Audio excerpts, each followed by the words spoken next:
Hello and welcome to another episode of the Duct Tape Marketing Podcast. This is John Jantsch. My guest today is Sam Horn. She's the founder, CEO of the Intrigue Agency, author of 10 books, including Tung Fu, Pop, Someday is Not a Day of the Week, and the new one we're going to talk about today, Talking on Eggshells, Soft Skills for Hard Conversations. So, Sam, welcome back. This is at least your second time, if not third.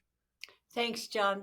I love our conversations because we always focus on how we can use our communication to be a force for good. So rock and roll, let's go, huh?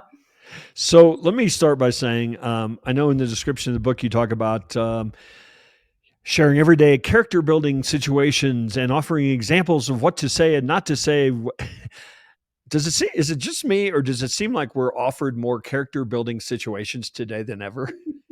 Yeah, character building is such a diplomatic word, isn't it, John? Yeah, I think that it is worse. In fact, when I wrote the Take the Bully by the Horns book, I remember radio disc jockeys would say, "Is this getting worse?" And I would say, "It's not your imagination," Yeah, because we see so many examples of it, and it kind of seems like this is what people are doing, so it must be okay, right? yeah. Wrong. Yeah. Well, especially when you see the multiplication of that kind of activity on social media. That's, I don't know about you, but I mean, it's kind of soured me on even wanting to pay attention to it because there's so much of that. There's research, so this is not just a subjective opinion. When you are anonymous, unfortunately, some people feel like they're not being held accountable now. So Yeah. they're Yeah. the Yeah. snark or just the nastiness or the cruelty online can be very disheartening. Yeah. And that's why we need to be the contrast and the opposite of that to Yeah. remind people that it is possible to be kind and compassionate and proactive. Yeah. And one of the things I like probably the most about this book is that a lot of people get eaten alive by that stuff, right? And at the heart of this book is how to take a different path yourself. So because it's, we all know that the bully is the one who's really got a problem, but what happens so often is we take the problem on. And I think that what you present in this book is a way to actually not internalize it. And you talk about where did I ever read it? Impatience to empathy. I just think that that's such a beautiful idea. See, you got the crux of the book, which is Elvis said, "When things go wrong, don't go with them." And Right. Right. and so when someone's yelling at us, maybe it's easy to yell back. When someone's taking their frustration out on us, it's easy to respond, in kind. And I really believe we can be the pattern interrupt. That there are pragmatic, and we're not just talking about being kind and Right. nice and being eaten for lunch. We're talking about being pragmatic and proactive in a way that we really do work towards finding solutions instead of finding fault. And one of the kind of side benefits of this is you probably help that other person out too, don't you? Because they come with their whatever their normal habit is and all their frustration, and we just compound it when we deal into it, but in a lot of ways you're showing people how to not only diffuse themselves but diffuse others. You are right. There is a ripple effect of respect. Is Yeah. that not always, let's be realistic. It's that sometimes people will say, I'm sorry, that wasn't fair. I was having a bad day. It wasn't Yeah. right to take it out on you. And so sometimes people come to their senses because, once again, instead of fanning and fueling their Right. anger, we come up with an alternative. And for most of us, it's just a better way to get along with people. Yeah. So, I saw you recently in Boulder, Colorado, on a promoting the book and meeting with friends, and you shared. So I have a little advantage of this. You shared kind of really what I think is probably the main tool, if you will, that comes from the book, and that's this concept of words to use, words to lose. I wonder if you could unpack that because I love the simplicity of it, but also the power. John, in fact, unless people are driving somewhere, I hope they get a piece of paper. And because as marketers, we understand the power of frameworks. Yep. It really is the quickest way to make complex ideas crystal clear is to communicate them in a way that people say, "Oh, I see now." They literally and figuratively see it, and that's when they get it. So put a vertical line down the center, and on the top of the left-hand column, put words to lose. On top of the right hand column, put words to use. And what we talk about is how to turn conflict into cooperation, how to turn resistance into receptivity, how to turn resentment into rapport by giving these real life examples, what to do when people complain, what to say when people are blaming, etc. That shows what we often do on the left that doesn't help, and then what we can do on the right, which does help. Yeah, so maybe give us some examples. Let's say you're in an argument with somebody. You have two different opinions. How would you frame lose and use? Okay, over on the left, so we're talking about arguments. Put talk louder. Right? It's like we're in an argument, and so Right, normally people get more intense. right. Shouting is a way to get their way, correct, or to back someone down, or to force someone to listen to us. It just makes it worse. Instead, you and I talked about a pattern interrupt, and I mean a physical pattern interrupt. Like Hmm. if we play sports, we know if we go time out, or like a policeman would, wait a minute, stop. Yeah. Hey, anything to stop, because that will give a pause. That gives us a chance to get the verbal foot in the door. And then we say these 4 words: let's not do this. We could argue for the rest of the day about who dropped the ball on this. It won't get that client back. Instead, or this won't help. This won't help. Blaming each other won't help. Instead, and we literally and physically and verbally shift people over here to what we can do now instead of what should have been done then. My dad used to say when people would be like, "Well, I don't know how this happened. I did this, that," and he was like, "Well, fix the problem, not the blame." And I just always loved that statement. By the way, and you're wise man. And by the way, those words, what happened, are Yeah. not helpful. Right. It's there used to be a woman on the playground, and if kids were getting into it, she would go, "What happened here?" Well, it's like, "Well, he took my ball." Well, it Right. wasn't his turn. We actually encourage blaming and finger pointing. Yeah. Instead, when we say, "Okay, give each other space," I love those words. Give each other space. So we're literally and figuratively not in each other's face. And then we say, "What do you want? What do you want?" Now we can focus on how to get that. Or as your dad said, fix the problem, not the blame. And since we went into to talking about kids, well, my mom, I recognize this years later when I became a parent. When we would fight, we had. I have 7 brothers, so you can imagine some of the brawls that we had. Instead of telling us what to do, or I mean, instead of telling us what not to do, she would give us something else to do. It was like, "Why don't you guys go play baseball?" Oh, okay, that argument was stupid. We'll go play baseball, and it worked every time. John Wise, one of my favorite, it's a video for kids, and it's called The Snowman, and it has the most wonderful music. And there's a woman in the kitchen doing the dishes, and her kids are outside playing in the snow. One throws a snowball and it smacks into the window. She opens the window and she leans out, and do you know what she says? Uh, Do do she something says, else, yeah. that's exactly right. She says, "Do something Right, else instead of stop throwing snowballs," right? right, You just right. reinforce that dreaded behavior. No, do something else. Let's talk about a very common workplace situation. A mistake is made on something, and it's kind of a big deal. And there's a lot of finger pointing that goes on. How do we diffuse kind of the blame game? Using these tools.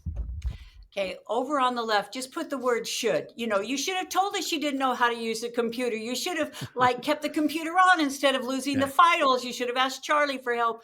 That word should has no constructive value. It serves no good purpose.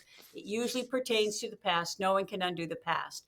So over on the right, put next time, from now on, in the future, because now we're being a coach instead of a Mhm. critic. We're Yeah. shaping behavior instead of shaming it. They're learning from the mistake instead of losing face, and we're showing them how to do it better instead of just making them feel bad. Yeah. And from a leadership standpoint, the should thing just makes people not want to try, right? I don't want to make that mistake again. So I'm not going to try what was probably a better way, right? Whereas what you described kind of opens up the door for trust to say, okay, it's okay to fail here. I mean, obviously, I can't just catastrophically fail over and over again, but it's okay to fail here if I'm trying. I mean, and I think extending trust like that is probably one of the greatest leadership skills. See, John, we all heard of the Great Resignation. Yeah, 10 yeah, million yeah, people quit their job. They don't feel seen or heard or valued. What they feel is shamed yeah, or yeah. ignored, right? And Right. often it's like, especially if they're new and they make a mistake, it's like, you shouldn't have put so much information on your slides. Well, you should have told that customer. It's like, and they shrink, shrink, shrink while they resent, resent, resent, because it's like, you're making me feel bad and I can't do anything Yeah, about it. So yeah. this is an incredibly constructive way versus a destructive way to handle mistakes, is to immediately, how can we prevent that from happening again? What did we learn from that? How could we handle it more effectively in the future? Okay, let's talk about an unfortunate situation that probably many people have faced.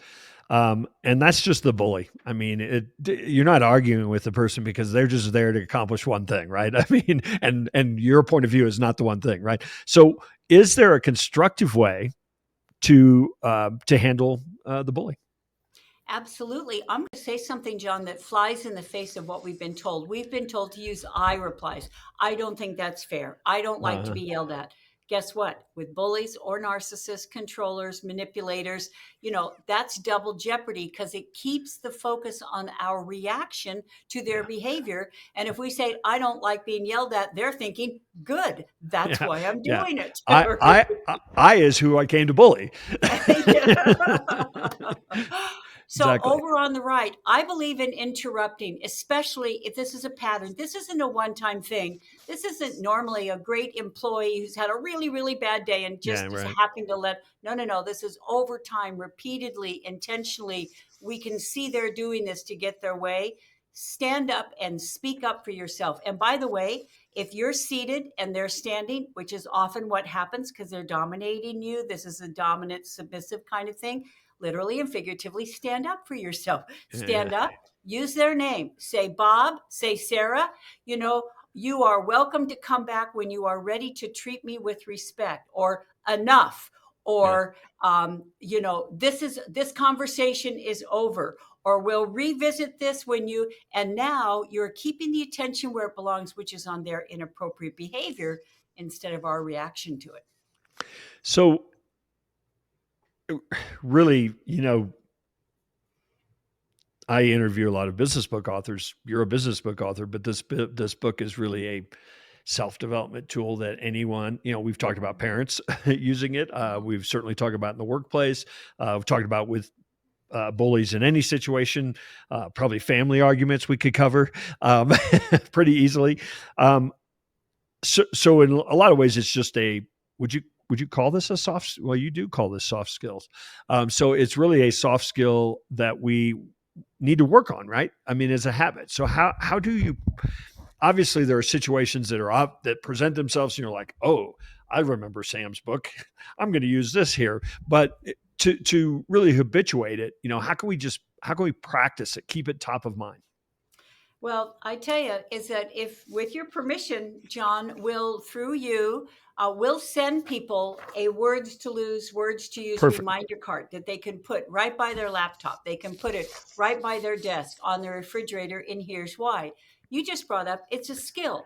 Yeah. Ideally, we would have been taught this in school, right along with physics and calculus and so Yeah. forth. The good news is it's not too late. If we keep these words to use instead of these words to lose insight in mind, it Mm-hmm. keeps them top of mind. And then even our family, even our teammates, even the people in the office, they're about to say, well, I'm sorry that happened, but it's like, whoop, I'm sorry that happened. And thank you for bringing it to my attention. Yeah. And Yeah. it really does help us accelerate acquiring this skill by keeping these words to lose and use insight in mind.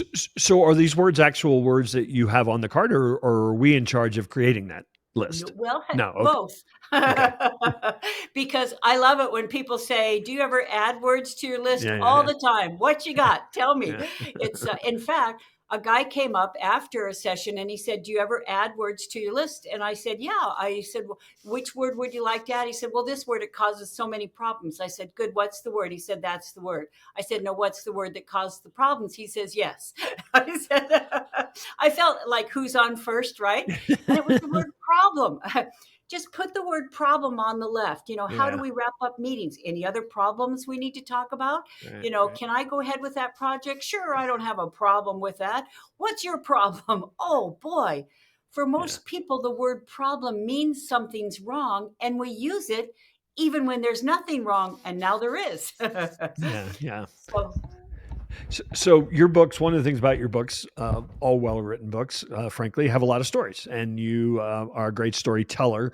Do you want to pick any of these kind of common places where people use it and really give us a concrete example through a story?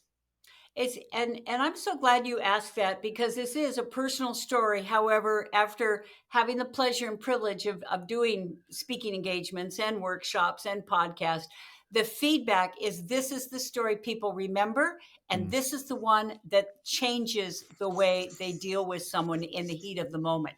okay. So I'm visiting my son Andrew in New York, and his 1-year-old son Hero is crawling across the floor, hauls himself up on the guitar stand, starts banging on the strings. Now, Andrew over on the left could have yanked the guitar away, could have said, "Stop banging on the guitar." He could have said no, all of which would have made Hero feel bad. Instead, and you probably remember this story, John, he I said do. one Yeah. word. Do you remember the word? Don't? No. Gentle. Gentle. I Gentle. failed. Don't was I was giving an example of on the left. He's quick, folks. Well, and here's the ripple effect, because you Yeah. and I agree that words have ripple effects. I saw Hero's face transform in that moment, and he reached back to the guitar, strum, strum, Yeah. reached up to some bells, ring, ring, and he made music. Is because Andrew used words that shaped his behavior instead of shamed it. He told him what to start doing instead of what to stop doing, and he reinforced the desired behavior instead of the dreaded Yeah. behavior.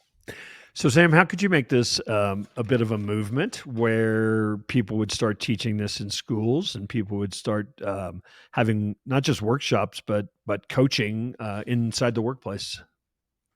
What a great idea. Is that what well, actually I do just like you certify people, I certify people in Tung Fu and talking Yeah, on eggshells. They do take it into schools. They do take it nice. around the world. We have people, in fact, Tung Fu was the number 3 ranked book in South Korea. Almost 20 years after it was published, it was the most checked out book. So Wow. hopefully, this is a mission and a movement, and it helps us do what Mother Teresa said. She said, "The world is full of good people. If you can't find one, be one." That's what I hope this book does, and gives them the language to do it. Well, I couldn't get past South Korea, because I'm instantly going to pop there with like K-pop and